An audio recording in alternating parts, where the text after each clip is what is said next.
You're listening to The Social Workers on WCDB Albany.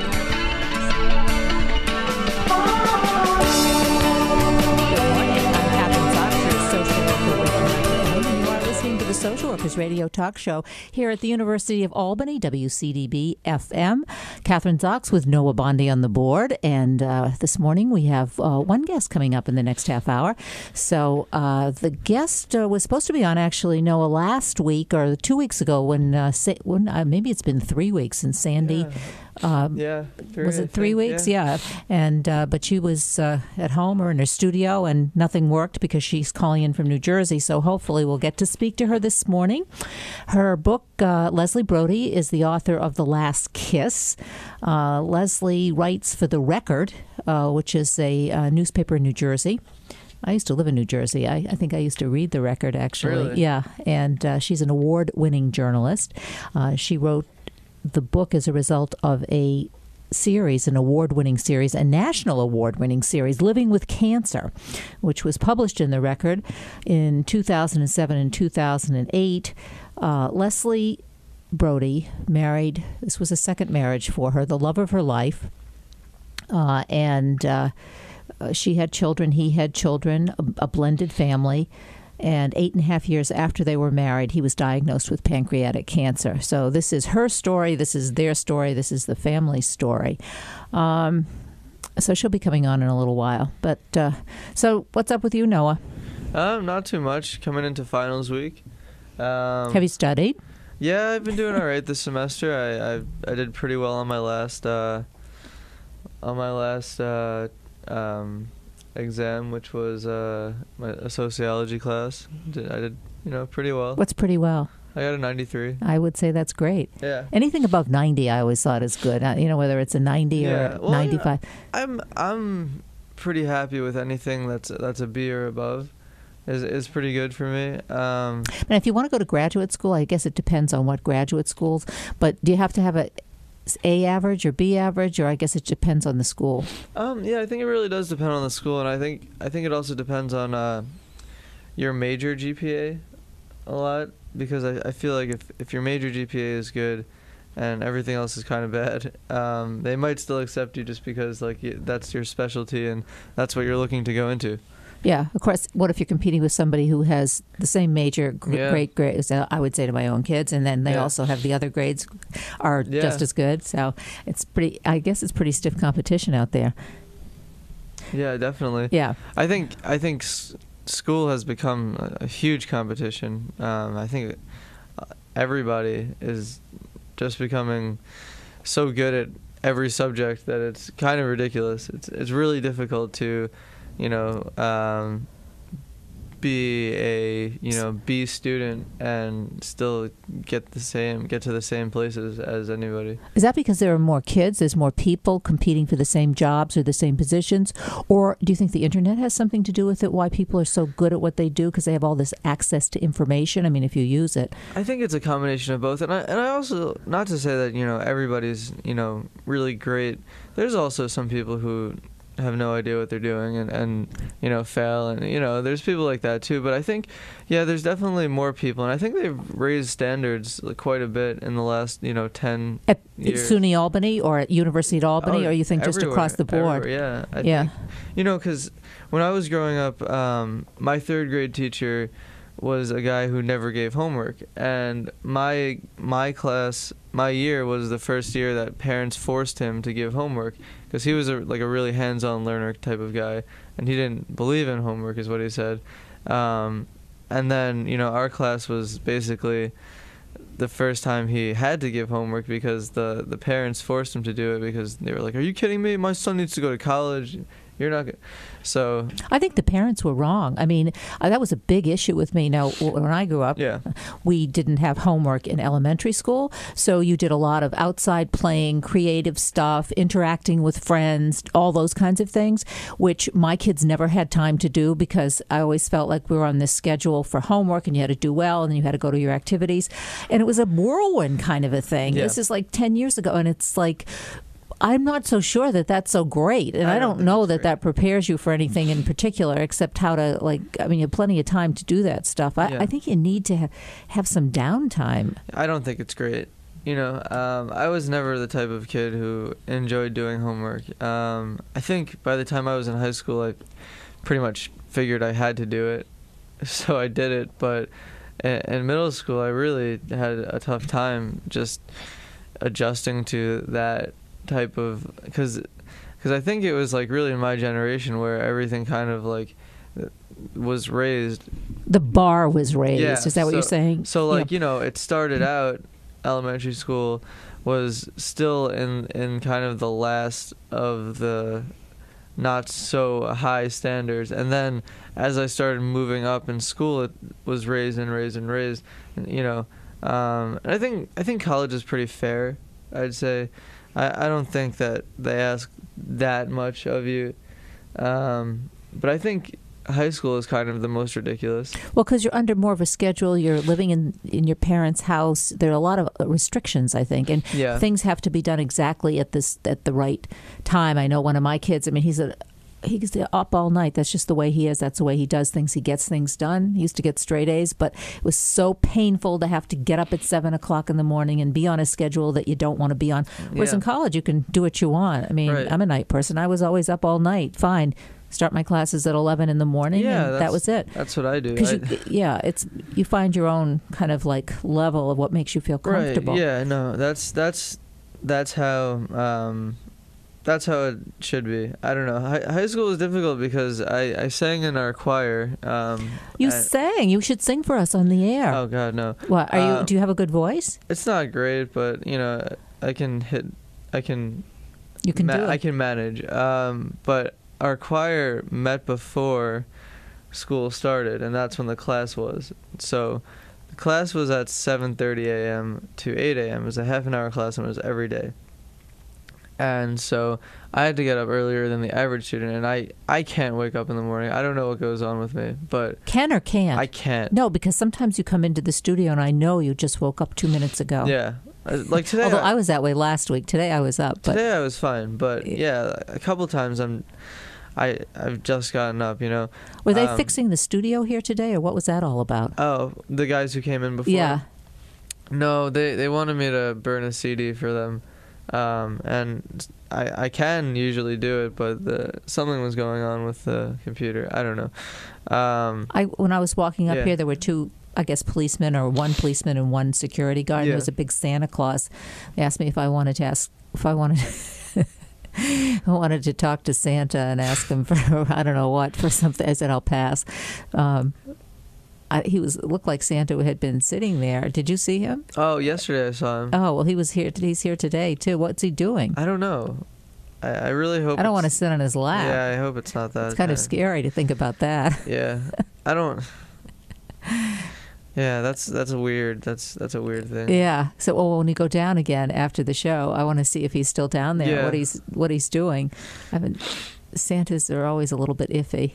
Yeah, my friend showed me a video yesterday of they were supposed to be a very extravagant Santa landing in a mall somewhere, and he was going to rappel down into the mall through a fake chimney they built, and as the Santa's rappelling, all these little kids are cheering.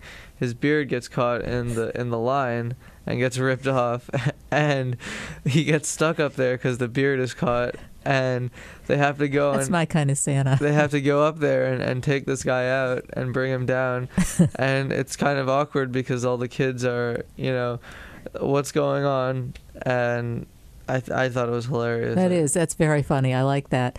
We saw that. We were in New York last week, and we went to Rockefeller Center in the morning, Sunday morning. It was pretty crowded, and saw the tree, which was huge. And as I understand it, the trees now, they used to get the trees from out west but it's very costly. So now they actually get them, I think, like in New Jersey, people who, and this tree, and I had seen the footage on one of the news shows, they had the tree in their front yard. And when I saw this tree in Rockefeller Center, I can't imagine having a tree that big in your front yard. It was gigantic. Obviously, it's gigantic.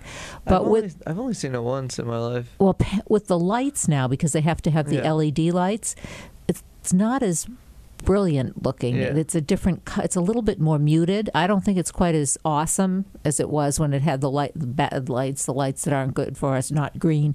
But I mean, it's still exciting. But it was so It's so crowded. I mean, it's just packed, people to people. Yeah, I live 20 minutes from New York City, and I've only seen it once, and it's just kind of like a thing that I feel like I had to do once, and now I just never have to do it again. Yeah. You can take your kids there. It was really interesting though. My best friend from home.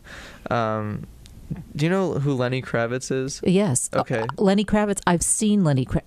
I took my kids to Europe I don't know how long ago it was, but anyway, we were in this hotel and we were having lunch. Yeah. So we're coming out of the hotel. And the boys are screaming, "There's Lenny Kravitz!" Of course, I didn't at that time. I didn't know who he was, but he was there with his whole entourage and all his. So the answer is yes. Okay, so basically, my best friend, her parents met through Lenny Kravitz. Her mom is a professional masseuse, and she was his masseuse. And my friend's dad rented an apartment owned by Lenny Kravitz's mom. So they met through Lenny Kravitz, and he is the godfather of their child because they became really great friends. And so when me and Tatiana, my friend, went to visit Lenny in the city, Uncle Lenny, that's what we call him.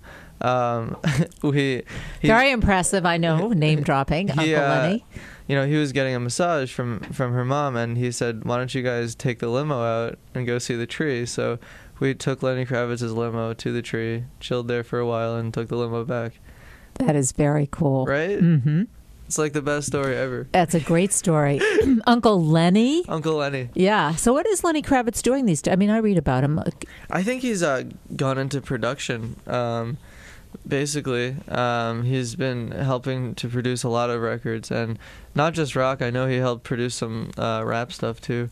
So I think he's all over the place. I don't know if we'll hear it from him on an album anytime soon, but there was an album that was released a few years ago. But I don't know. I mean, he's really cool. He is. I'd like to see him again sometime. Uncle Lenny. I know. Yeah. So, today we're going to get into some really, I think, sobering topic. It's really living with cancer, which, by the way, I have 2 friends diagnosed with cancer. Spoke to one of them last night, and it's really kind of unnerving. It's really difficult, I guess, to this particular person going through it with their family, and it's just terrific. And so anyway, but something that we have to talk about, particularly. Yeah, I think it's becoming more and more of like everybody has it almost. It's crazy. I don't know, man. It's a scary thing. It is scary. I have to ask you, because you're young. Yeah. I mean, do you think about it? Because now, I mean, of course, at my age, people think about it all the time. It's. Do you think about it? I mean, do you think, oh my gosh, I could wake up and be diagnosed with cancer? My little brother wrote on his elementary school, this was a while ago, thing. His worst fear was having cancer, and I took him aside and I said, "Listen, dude, you're not gonna get cancer. You're probably never gonna get cancer. Where did he get that from? Our great uncle was suffering pretty bad at the time, and I said, there's no reason to be afraid of cancer. You're 9 years old. Just you need to relax and take it easy, man. Don't worry about it." And now my worst fear is cancer, because I feel like it's all over the place. And probably doing the show here, it's made you even more frightened. You mentioned the word worry. There is a book out, and I actually interviewed this woman. Her name is Kathryn Tristan, and she spells her name the same as I do. Kathryn, Why Worry? Stop Coping and Start Living. Actually, this may be a good book for you because I know you are a worrier, not just about cancer, but you have mentioned it on the show. Here and there. Yeah. I dabble. You dabble in worrying, and so worrying is but anyway, the book is pretty good because it gives you really ways in which you can help yourself to kind of put the brakes on worrying, because you can't, worrying about things that you have no control over. I think our guest is on. Why don't we pick up the phone, answer her, and then we'll take a break. Okay. Yeah. Tell her we'll get back. Keep her on. WCDB.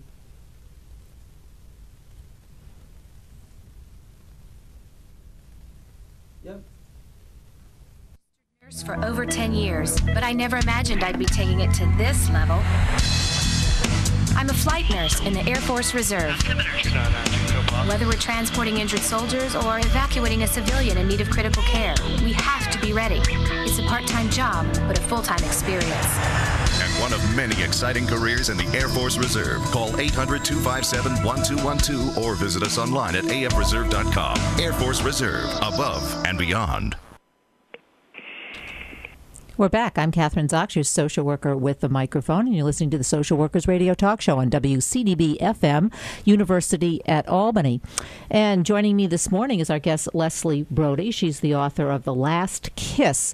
And as I mentioned before, The Last Kiss is a book that evolved, I guess, from a series that she had written for The Record, which is a newspaper in New Jersey. It's an award-winning series that she wrote about living with cancer.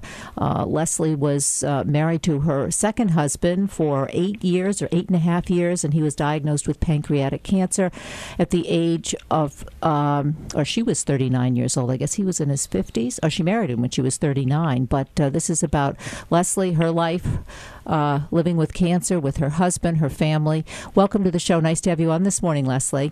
Thanks so much for having me. Yeah, well, I read your book a few weeks ago. We were supposed to do this show twice, but now we're finally doing it, so that's good.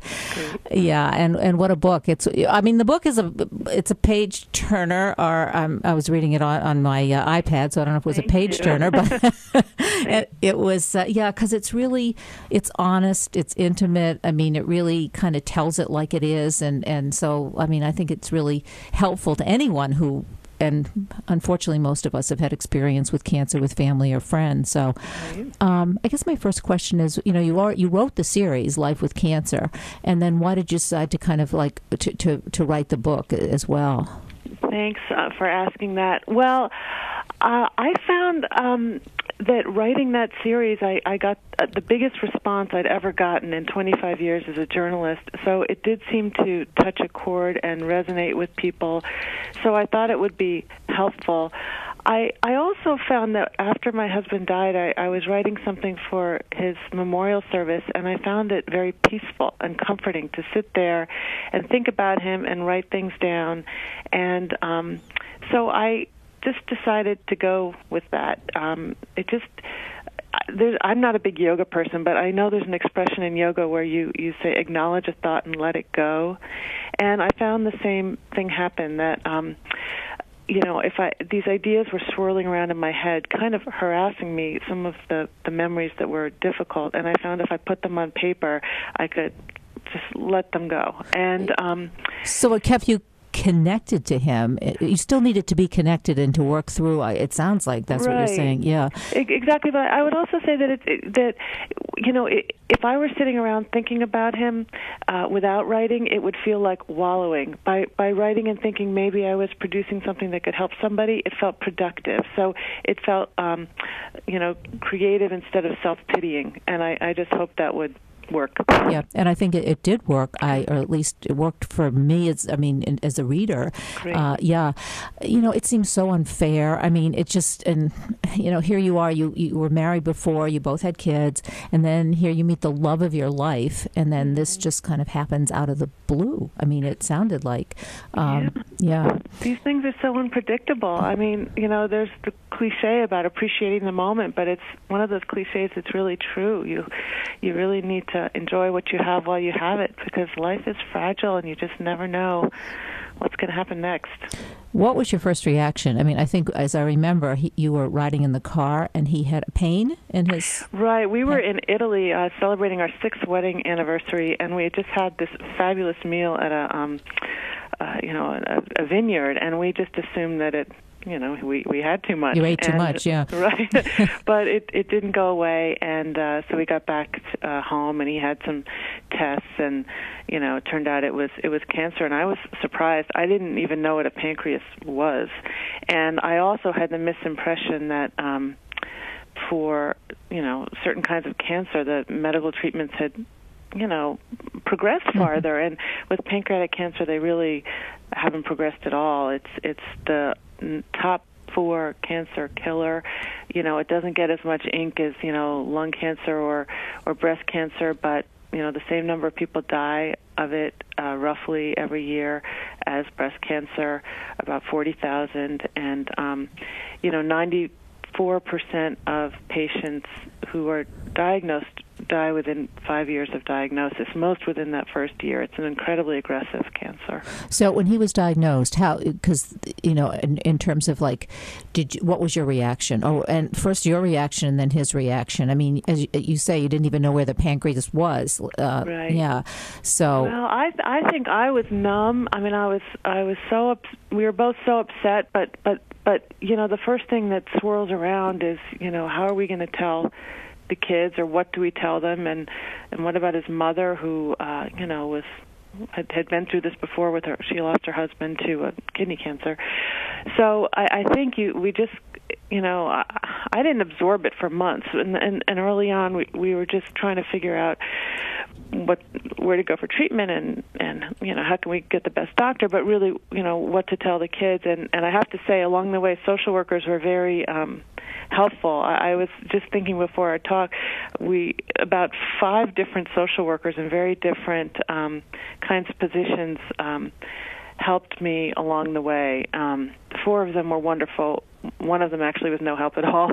But cool. Let's talk about the 4 that were helpful. Well, the first, and that's why I think of it, when we wanted to know how to talk to the kids, I talked to a social worker. We both together talked by phone to a social worker at Memorial Sloan Kettering, where my husband was treated, and she was very helpful in developing a script. And we didn't know, our children were aged 10 to mid-20s at the time. We didn't know if we should talk to them all together or separately, and she said they would each have different questions, so it probably do it separately and answer what they wanted to know. We didn't need to go into the graphic details of the statistics, but to be honest and authentic with them, because kids have incredible antenna and they know what's going on, or they can figure it out. And if you lose their trust, then you really have a hard time.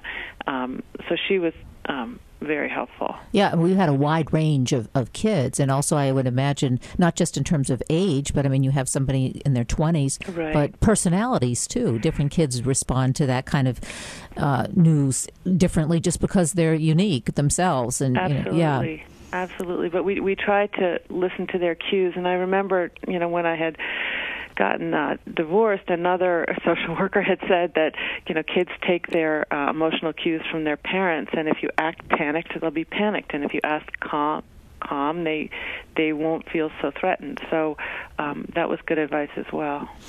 Well, and I was joking before, but it's always good to know what not to do, too. And as a social worker, I would like to hear what you have to say. You said one of the social workers was not helpful. Why? Is that, he was just totally insensitive. I just think he was in the wrong profession. I mean, he was at the hospice at the very end, and he just was like butting in and trying to be sort of falsely comforting when I hadn't known him for 30 seconds, and I just wanted to swat him away. And then I I'm a reporter, so I couldn't help getting the records, the medical records afterwards. And he wrote in his notes that I was more focused on taking notes than on my husband. I mean, I was, when my husband was he was not really conscious, I was writing down lots of things that I wanted to remember, because that's my way of dealing with pain. And this social worker in his notes was saying, more concerned with record keeping than with her husband. I mean, I had given my 110% energy to my husband for 2.5 years, and for that man to judge me. Yeah, it was just outrageous. Yeah, and he had his own issues, whatever they were, but unfortunately they were becoming part of your. I mean, he was involved in your life. That was the thing, and the hospice experience was not a good one, I guess, perhaps because of him, for one reason. I just went through hospice with a friend of mine who died of ovarian cancer, and that was as I was reading your book, I'm thinking, hers, the hospice was in the hospital, but it was a positive experience, and it did have to do with the staff and the nursing and right. All of that. Yeah. We just had bad luck. I think many hospices are fabulous, and people have a wonderful experience with them. We just had very bad luck. But go ahead. Yeah, I was going to say, one of the social workers said to you, and this is on your website as well, but I think it's an important point. Don't be afraid to get too close. And I think, because a lot of people, and this is professionally and personally, I know couples where when one is diagnosed with cancer, they are afraid to get too close, afraid to kind of touch on things that they kind of distance themselves rather than get closer, and because afraid of the loss, and for lots of reasons. So I wanted you to talk about that.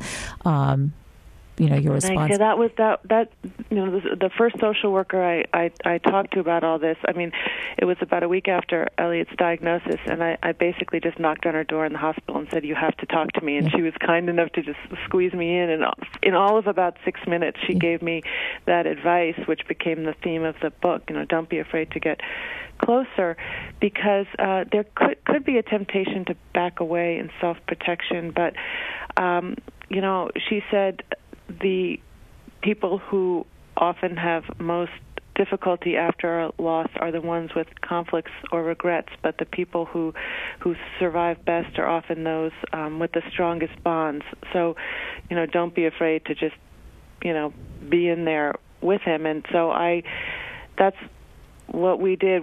I spent as much time as I could with him, and we talked about whatever we could, and I was with him at every appointment, and our relationship really deepened through this experience. And so that when I lost him, I felt that the strength of our connection helped me recover.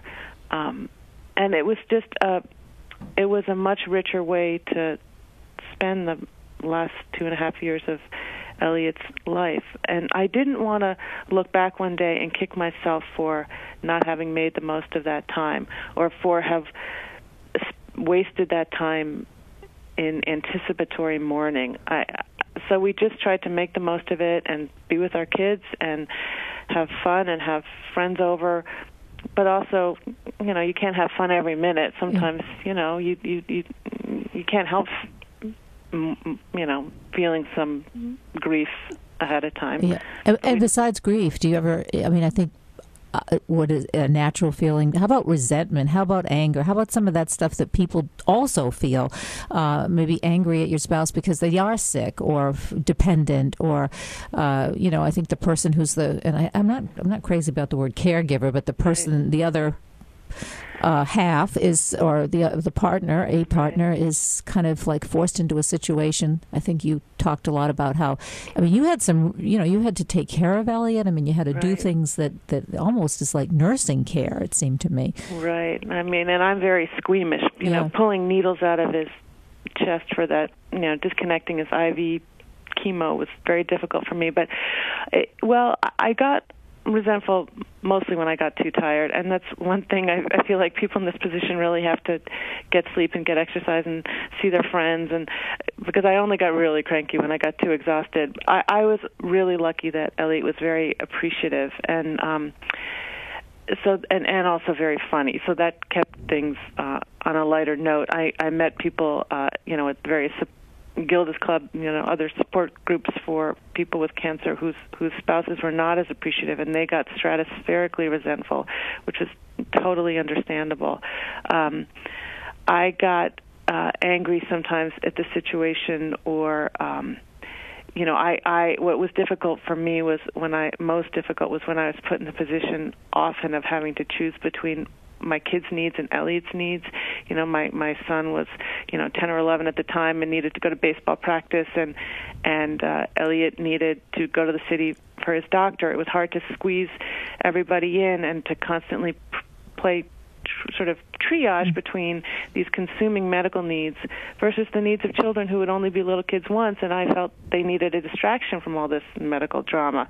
So that could make me very tense. But you just do the best you can in the moment and try to get help from friends and things. Yeah, I was going to say, where do you get help, outside help? I mean, I suppose if one can afford it, try to get people that, at least on maybe short-term basis, outside help for people that you maybe have to pay for the help, or friends or relatives, or, sometimes people don't know how to ask you. They're afraid to approach you and say, well, what can I do? And so suggestions would you have for that? Because friends do want to help, but sometimes they're just afraid to ask, or they don't know what to ask, or know what to say. Right. It is difficult, and it depends on your relationship with the person. But I remember, as a reporter, I was interviewing a 9/11 widow. I spent a year following her, and she used to say, and I thought this was very true, that sometimes it's better to just step up and do something. It's hard for the caregiver or the person with cancer sometimes to say, "Can you please drive me to the chemo clinic?"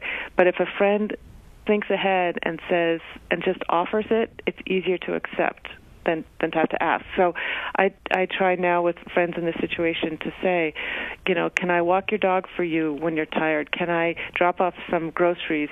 I have to pick up cardboard for the 4th grade science project. Can I leave some at your door? Maybe you'll be tired after your trip to the city. Do you want to take a nap at my house? It's right next to the clinic. Sometimes it's helpful to just offer something specific. Yeah, be very specific. I was thinking about that when people ask me, what do you want for your birthday? I'm thinking, don't put the onus on me, just get me a present. And it's kind of the same thing. Yeah, I mean, it seems simple, but that's true. So be very specific about the kind of help that you can offer, and do what you can do. Yeah, that's good advice. I also with do it over time. I mean, that's sometimes with cancer, the treatment can last years, and people can get a flurry of attention in the beginning, and then everyone's attention goes elsewhere. So just to try every once in a while to say, do you want to come see a movie, or do you want to take a walk, and be present over time. Do you think any one of your kids was, we have a different relationship with all our kids, obviously, but any of your children were particularly kind of helpful to you emotionally? That's an interesting and new question. I think they were all helpful in their own ways. I mean, my younger son was helpful in that he was also funny and cheered us up, but he tried to do things like, make pancakes for Elliot when all he could eat was pancakes. My daughter was helpful because she would sometimes babysit her brother, and Elliot's daughter was helpful with babysitting as well. His oldest son, at a stage, who was in his mid-20s, was living in Chicago, but at a certain point I just needed some muscle around the house to help me get Elliot up and down the stairs, and Aaron flew in from Chicago. Everybody was helpful in the way he or she could be. So each child had something different to offer, and you needed what they had at different times, I guess. Right. Yeah. And they were conscious of the need to, come on vacations with us when we could go, and to visit at the hospital. Everybody rallied in a very touching way. It's really painful, I think, to see someone that you love in such pain. That I've experienced it with my own father when I was a teenager with heart disease, and really, really sick. And I always found that so pain. You just don't want to see somebody who you love have to experience that. And I wonder how you got through that. Well, it's amazing what you can get through if you have to. But also, I went to a social worker every few months or so in town who was a specialist in dealing with families affected by cancer. And she was very helpful because she knew a bit about what we were going through and could give me a kind of roadmap. But she also let me talk about my fears about Elliot's death. I mean, Elliot didn't want to talk about that, and I didn't want to strip him of his defenses. And, if his need was to just focus on trying to, contribute at work and spend time with our kids and friends, then I wanted to let him do that. But I needed someone to talk to, and she was a great help to me, and just a place to vent. Yeah. Leslie, what about getting your things in order, or Elliot getting his, like just the practical kind of stuff? Like, he didn't want to talk about if or when I die, and so how do you, logistically work together to figure that out? I mean, we did the wills and the advanced with the healthcare proxy paperwork very early on when things didn't seem so dire because we just hadn't absorbed it yet, and we just did it quickly and then moved on. I mean, that kind of the wills and things, if you're not complicated financially, doesn't take very long. So we just got that out of the way, and then but later on when he was slipping away, I was the one who really had to think about whether I could stay in the house or need a different job or this or that. But I also,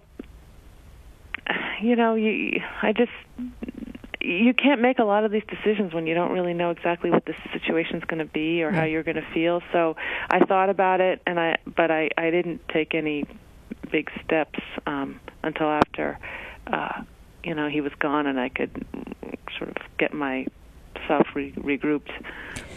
What would you say, if any, regrets or things that you wished maybe you had done or said to Elliot, or done something different with the family, or handled something differently that may be helpful to other people going through this? Oh, thanks. Well, I am lucky in that Elliot and I talked a lot about everything except his death. We talked about everything else, and he wrote lots of letters to me, and I wrote letters to him, which were of great sustenance.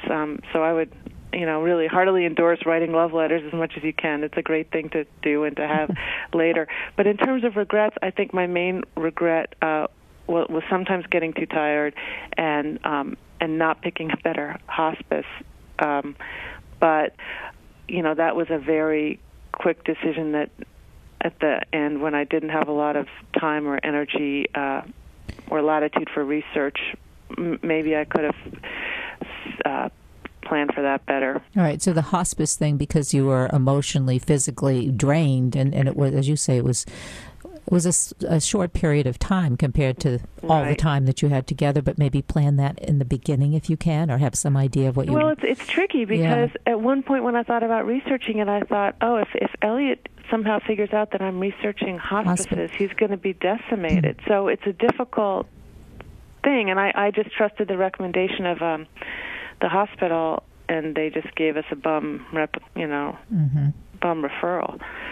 So that's tricky, but I guess there were times I wish I had not been so tired. If that's possible, not to be so tired, I don't know, under those circumstances. So I guess maybe if the more help you can get, or the more, that kind of alleviates some of that. If you can get, family, friends, whoever, to help you out more. But other than that, but it also doesn't take its you worrying and all of the stuff. Some of it you just can't. Right. Right, you just have to do the best you can, I think, and be forgiving of yourself. Yeah. Because you can't be perfect, and you do the best you can, and it's not an easy situation. So now it's been, how long has it been? It's been well, it's 4 years since he died. I can't believe it. It's 4 years next week, actually. So it's. So how are you doing, and what are you doing? Well, thank you for asking. I'm happy to say we're all doing very well. I mean, my daughter's a freshman in college. Congratulations! Yes, thank you. My oldest stepson just had a gorgeous little baby, and she's truly adorable and brings everybody a lot of joy. And so everybody's doing well, and I'm back at my newspaper job, and so things do, get better. I've gone to talk about my book at some support groups for people with cancer, and I think that they're just happy to see someone in my position standing and talking and smiling and laughing. I don't even think they care what I say. They just want proof that you can, recover and not just recover, but you can recover and do well. And, because people say that to you, that you'll be able to, get, I don't know if normal is the right word, but you'll be able to laugh again and enjoy yourself. And it's true. When they see you doing it, it makes a huge difference. Mm-hmm. Yeah. So, and in terms of other relationships, or people are. I know you're afraid to ask. You knew I was going to say. Yes, I know people ask. And yes, stuttering as I ask you that question. Yeah. It took. I have to say, for about a year, I just sat in my cave and licked my wounds and tried to be with my kids and recover. And then about another year went by when I wasn't really ready to date or anything, and it just felt disloyal to me, and I felt out of respect to my marriage. I didn't want it to seem in my heart like Elliot was replaceable somehow. So it took a good 2 years before I was open to it. And then people tried to set me up with some men, and it was just shocking who they thought I might get along with. And so that was sort of I had to decide to think of it as entertaining. And then about 9 months ago, I met someone who's very nice. So we'll see what happens there. And well, he's very great. different from my husband. So it bothers him when I refer to Elliot as my husband. We'll just have to see where that goes. Well, but that sounds good. And thank you very much. He may be different than Elliot, but you're different than you were when you met Elliot. So well, that's true. Yeah. I hadn't thought of it that way. Yeah. So, but it does sound like the whole family is thriving. So, what about your work? What do you? I know you're writing for the Record, but stories. What just right. I write about education, and education reform is such a hot topic these days. And our governor in New Jersey, Christie, is very colorful. So we certainly know about. He's like the number one guy on this. Yeah, we see him all the time. Yep. So that's been very interesting. So it's still a juggle to have take care of keep track of 5 kids and stepkids and most of whom are now launched and doing their own thing, but I still have a 16-year-old at home, and so between work and talking about this book a bit, and kids and holidays, and it's busy, but it's a rich time. You've been through, it would seem, you're, besides being talented and obviously you have a career that you love and passionate about that and a great family, but you've kind of lived through the best and the worst. And so that has to make you really strong, or give you a kind of a special kind of a perspective on things, I would think. Your life hasn't been like medium cool. Thanks. Yeah. Well, it was it has been kind of a technicolor emotional experience, I would have to say. I thought about that in the beginning of the book. I wrote about how I wondered when Elliot was first diagnosed and everything seems very emotionally intense. I wondered if when he was gone, if the world would go from, Technicolor to black and white, like in The Wizard of Oz, where, it switches. And I have to say, it's still pretty Technicolor. I do think that, I would never be one of those people who says, oh, cancer was the best thing that happened to me because now I appreciate, life, every day. Yeah. We always appreciated what we had. Mm-hmm. But I do think that there's an emotional sort of sensitivity and depth to our life that I appreciate. Well, that's well said, I think. Well, yeah. We got about a couple minutes left. What about, because your website, I was at your website, and I think listeners perhaps would like to go, and also to you can read your series of the Living with Cancer, right? Right, thanks. Which was much more, it's lesliebrody.com, I would just say, and it's LeslieBrody.com. The series was more, was not as personal, and we really tried to have a lot of voices from the community that we cover in the series, and there was a lot of information about some medical choices or chemo brain or support groups or how doctors should tell patients about such serious diagnoses. So that the series is has a lot of information in it. I think the book is more, intimate was the word you used. I think that was a good one. Intimate, personal, your relationship with Elliot, your family. One of the things also, I guess, that was, you were just talking about the subjects you covered in the articles, and we didn't touch on this, but religion. Because I was reading about, I don't know, somebody had said, well, it will helpful if you believe in God and you have faith, and and if, I don't know, it's that's a kind of a tricky topic. Let's just. It is an interesting one, though. From people I've talked to, for some people, a terrible, unfair diagnosis shattered their faith. They couldn't understand why, they were picked for such an awful disease or why it happened to them. And then for other people, their faith is an incredibly strong, pillar, and they cling to it even harder.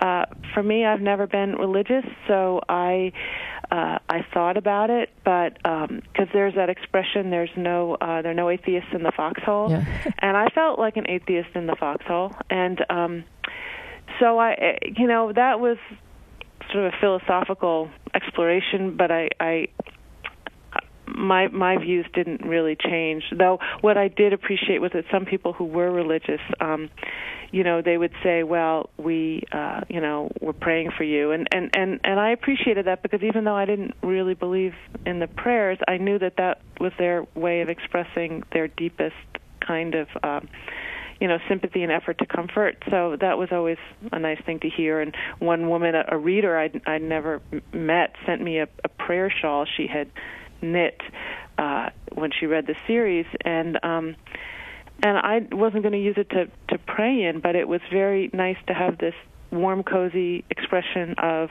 caring around my shoulders when I was, feeling low. So I really valued those kinds of gifts. Well, I had, I was thinking about it as I was reading the articles about, or the comments about religion, and this friend of mine who died, she actually was diagnosed with ovarian cancer. I've been friends since we were 9 years old. She died this summer, and she lived for 6 months after the diagnosis. And we used to, we don't live in the same town, so we would, I'd talk to her every week. And she would say to me, because we always, neither one of us are believers, and she and that was one of the things she said, I wish I did believe, and somebody said, but I don't. And I said, well, you're not going to change now. I mean, we would talk about that because you are who you are. But and it was always, people wanting to, I think her father was Catholic and, strong background, but she was not a believer, but she didn't change. But we would talk about it. Right. Yeah. Right. Exactly. Well, it's interesting because, there are certain things that friends, we don't tend to talk about. We don't tend to talk about our bank accounts or sex lives or religion. It's interesting that sometimes these experiences lead to conversations you wouldn't otherwise have. Yeah, exactly. It was one of the things that she said, too, and I don't know if you mentioned it in your series or in the book, but she felt so much that because she was so sick, she said, and I'm not really doing anything, and I'm not out there, that all I have to talk about is my being sick, and I feel like I'm so boring, and no one wants to talk to me. And, well, we have a whole history. We had, I won't tell you how many years of history, but so we had lots to talk about, but that was always one of her concerns. Well, that's interesting. Well, Elliot divided the world into two camps, the people who wanted to talk about their illness and research it and go on the internet, and people who would rather do anything else. And he was in the latter camp. I mean, he just wanted to talk about the Mets or talk about something outrageous in the New York Times in the morning, or, what we should have for dinner. He didn't want to talk about the cancer stuff at all. His book club, he had a book club that he continued to go to, and they would talk about the books they were reading. So I can understand her concern, but, there's not really a reason to be limited to those subjects. Right. Yeah, exactly. Yeah. And Elliot, I mean, as you've described him in the book, and I mean, he lived in the moment and did as much as he could, it sounds like, right? Right. And he had to participate. such a gift. Yeah.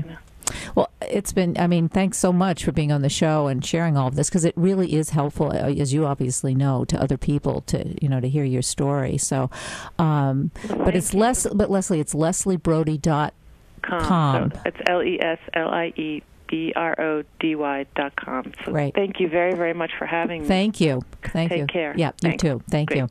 Bye. Bye-bye. We've been talking to Leslie Brody, and her book is The Last Kiss. We're going to take a short break right now. I'm Kathryn Zox, your social worker with a microphone, and you have been listening and keep on listening to WCDB, University at Albany. We'll be back in a minute. He's lazy. She's stupid. He's a racist. That one's greedy. And there's a terrorist. If you look at people and all you see are labels, everyone loses. Labels hurt all of us, and they're wrong. Every one of us is unique, a one-of-a-kind original. Every one of us is a one-of-a-kind original. Every one of us is a one-of-a-kind original.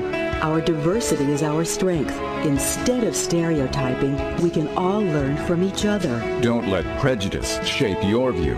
Take the time to get to know people and see for yourself who they really are. We are all one of a kind. Stereotyping is wrong, and it hurts all of us. Stop stereotyping. A message from your American Muslim neighbors and the Islamic Media Foundation. You're listening to The Social Workers on WCDB Albany. And you are listening to The Social Workers. I'm Kathryn Zox, your social worker with a microphone, WCDB, University at Albany.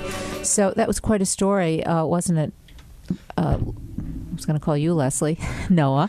Yeah. Yeah, it's a really good book, and for anybody who is struggling with cancer now, either for themselves or loved ones or whoever, if you go to lesliebrody.com, like the whole series that she has on there about how to deal with cancer and all the issues and stuff is there. Very straightforward, and she writes really well, so it's helpful.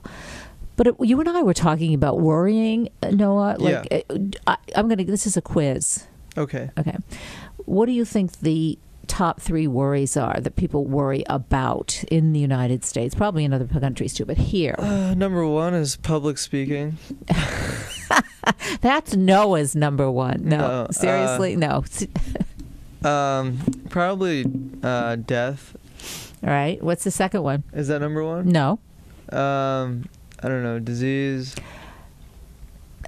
That's number 2. Okay. So health. Worry about your health. Obesity, cancer, heart disease, diabetes. That's number 2. Mm-hmm. Number 1, money. Money, finances. Yeah. Okay. Number 3, kids. No. Think about it, because you're going to be worrying about relationships. No, I don't know. I'm going to be worrying about it. Or you'll have some concern. Maybe you won't worry. Maybe you don't. But let's just say when you graduate from college, it's going to be career. Oh, wow. Those are top 3? Those are the top 3. So it's finances, health, and career. That's interesting. Mm-hmm. So, which makes sense, right? I mean, it seems. But worrying, because I'm getting back to this author, this Kathryn Tristan, who wrote the book about Stop Worrying. Although worrying can be very healthy, because it can be healthy in terms of getting you or motivating you to do stuff or what you need to do to take care of things. On the other hand, if you over obsess and over worry, then it's not helpful, and you become anxious or depressed. So there is that kind of there is a red line that you don't want to cross over, because worrying is a natural part of our biology. Correct. Response to stressful situations, helps us to handle the situation or to problem solve or whatever we have to do. So, but you don't want it to turn into anxiety, panic, or depression. So is that helpful? It is helpful. And you can rewire your brain so that you... Yeah, I do know that. Plasticity? I know about... Do you know about plasticity of the brain? Yeah, sort of. I know about brain core therapy, which is... basically what you do is your head is hooked up to a machine. Wait, this is true? This is a real thing. What do you mean, brain core therapy, like that? It runs off of God, I can't remember. I did this like so long ago that. Did you do it? Yeah, I did it. So basically, I'm not gonna tell you the technical terms because I can't remember them. But this is how it happens. They hook your head up to a machine that reads basically the way your brain thinks. It reads as you think. So you will watch a movie. After they kind of get a summary of how your brain works and like what gets you really anxious, what gets you like, what you're trying to accomplish. So I'm really anxious, and I was trying to accomplish becoming less anxious. So they read my brain and found out what it kind of looks like in my brain when I become anxious.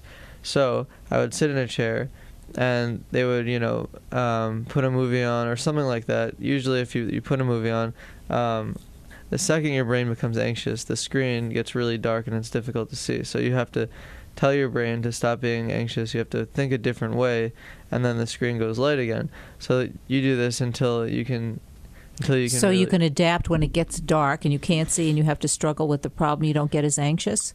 Is that what you're saying? You have to think a different way so the screen becomes light again, and you want the whole screen to be light the whole time.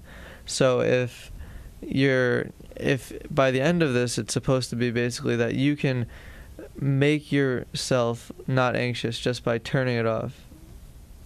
That's true. I mean, you haven't explained it in scientific terms, but I can't remember that. Well, if anyone's interested in that, I mean, I think that's the example of neuroplasticity. Yeah. That you actually, and you can do it at any age. You can be 85 years old. It's not, they used to think that you had to have a young brain or a developing brain to be able to do that, but you really can. It's rewiring your brain to respond in a different way. Yeah. And it actually then grows. I think it changes the neurons or the connections in your brain so that you don't react in becoming anxious. Let's say you react, you're much calmer.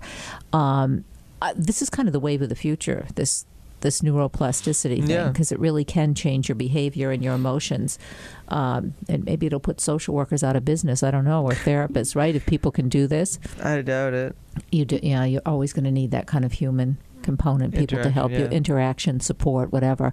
I think I've never tried it, but the more, and I keep interviewing people who have written books about it. Now you just gave another example, but it's a good time to maybe try and do it, because this is, well, first of all, this is the holiday season and people get really anxious and worried. They get more worried during times that are supposed to be happy and family oriented. It brings up all the issues that we haven't dealt with, whether it's, during the holiday season. So maybe this is a time to kind of practice some of that stuff, right? Yeah. Here's one more statistics. Anxious in America. More than 60 million Americans have anxiety or depression. How's that?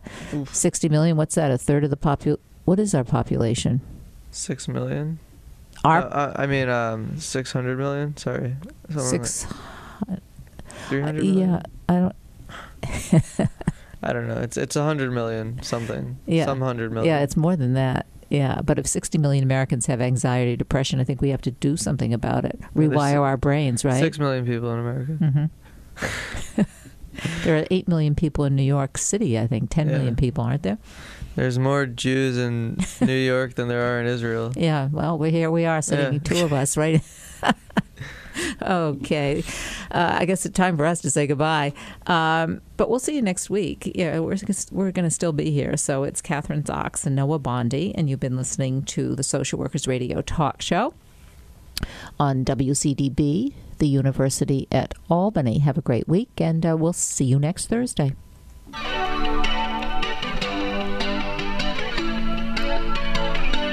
You're listening to The Social Workers on WCDB Albany.